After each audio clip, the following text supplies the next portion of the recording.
O Amaral, particularmente, é uma daquelas metáforas que parece ser uma bobagem, mas é muito, muito, muito importante, e não é uma coisa tão extraordinária para você aplicar. Vamos ver.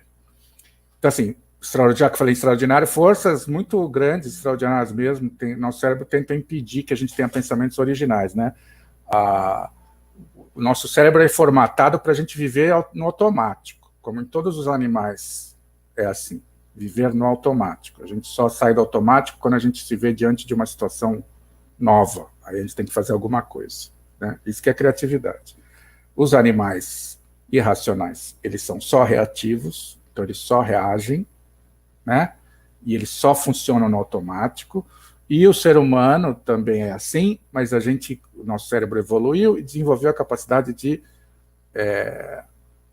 questionar as coisas que a gente sente, nossos instintos, nossa intuição, e tomar as rédeas do nosso comportamento, né?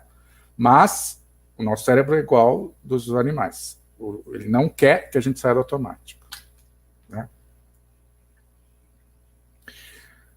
Por isso que toda vez que a gente tem um pensamento que está fora do senso comum, né? Fora do que a gente acredita, fora do que a gente acha legal, viável, bacana, a gente tem um desconforto, né?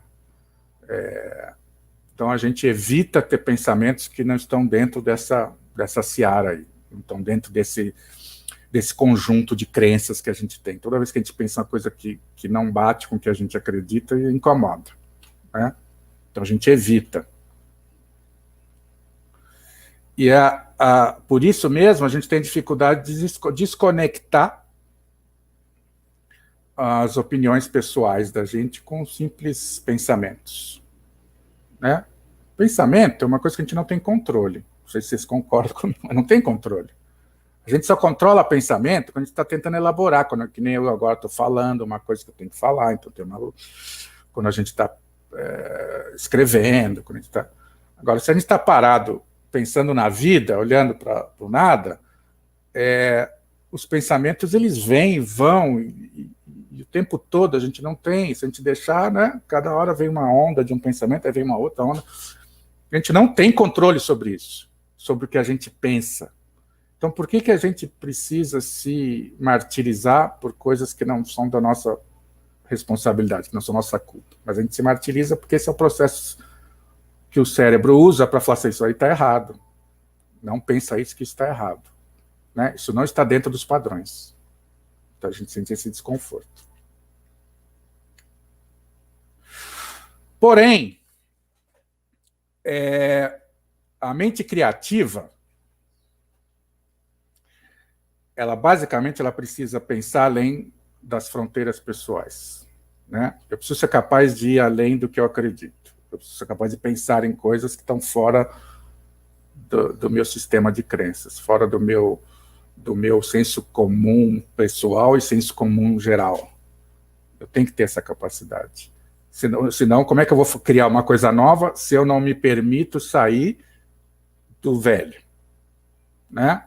Então, eu tenho que ter a capacidade de pensar o que não se deve pensar, né? Tem que desenvolver isso. Porque se você for criar, tem que ser uma coisa nova, tem que ser original, tem que ser uma coisa nunca feita, nunca pensada. Então, a gente tem que ter essa condição, né, primária aí de eu preciso pensar. As pessoas falam pensar fora da caixa. Eu não gosto dessa expressão, mas eu acho que as pessoas entendem isso, né? A gente tem que exercitar o pensamento livre, mas pensamento livre mesmo, não é pensamento livre, eu vou dar uma mijadinha na rua se ninguém estiver olhando, né? Assim, tudo bem, né?